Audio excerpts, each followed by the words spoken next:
Hey, how's it going, you guys? This is Pat McIntosh, the Eldorado Solar Dude.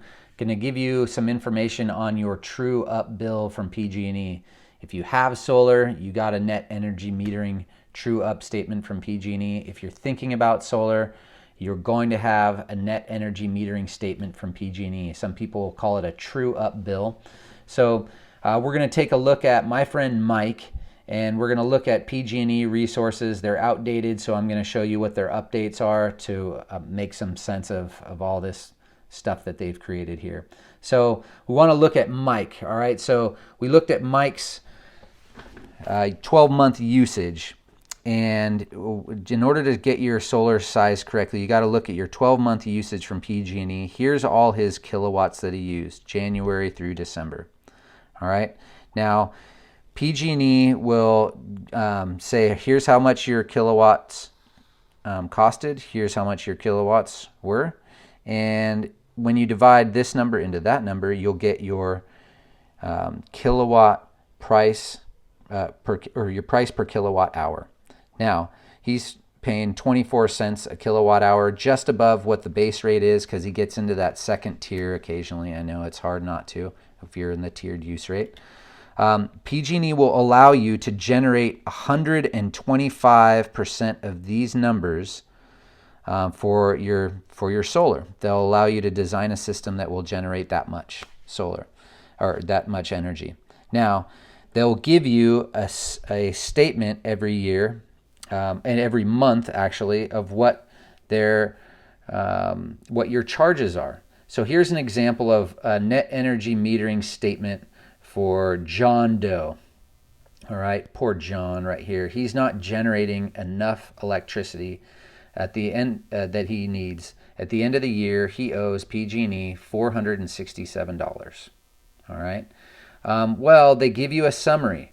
Your net energy metering summary for True Up is located right down below. So you go to the second page, and it's this madness right here. If you're a solar person, you're like, what is that? Just pay it and let's get on with it.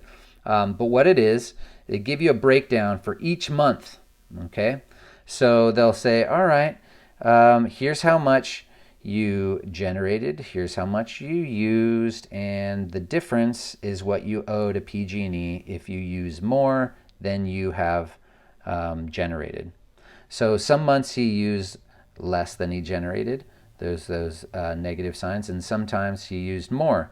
And most of the time he uses more because at the end of the year he owes $535. Well, why is that different from that original number? Because you have a grid tying fee. It's your minimum charges right here, the electrical minimum charges. Now, here's where PG&E's resources are outdated on their website. These are 2015 numbers. They must have been out, putting out fires or something. They couldn't update their website. Sorry for the pun. Here's what they used to charge. Now they charge twice as much for staying connected to their grid, being able to get you electricity at night when the sun's not shining on your panels, and you give them their excess, and they give you they pay you for all that power that you send them, and charge you for what you bring in. But now it's $9 or $10. Unless you're on their care program, then these numbers are accurate. But it's now $9 or $10. It's 33 cents or so to stay connected to PG&E per day. So at the end of your month, it's about $9 or $10.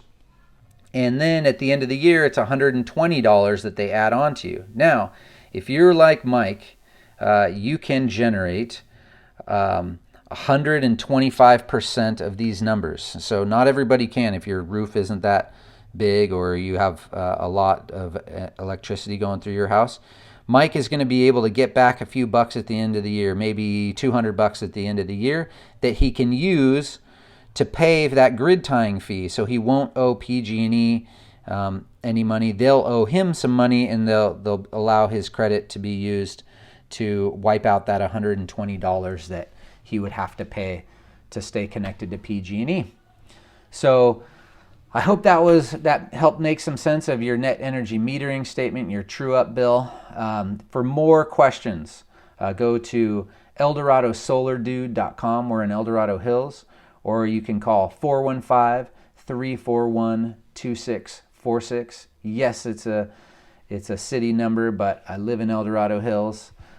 Be happy to answer your questions. If you're like John Doe and you owe $500 or more, your house, and if it has some more roof space, your house could probably be provided with solar at no cost to add on to your roof to be able to not owe PG&E any money and be independent of their rate increases. So I'd be happy to get that information back to you. We're specializing in a lot of the homes in Blackstone so that you can see if your home might be able to do what they can do.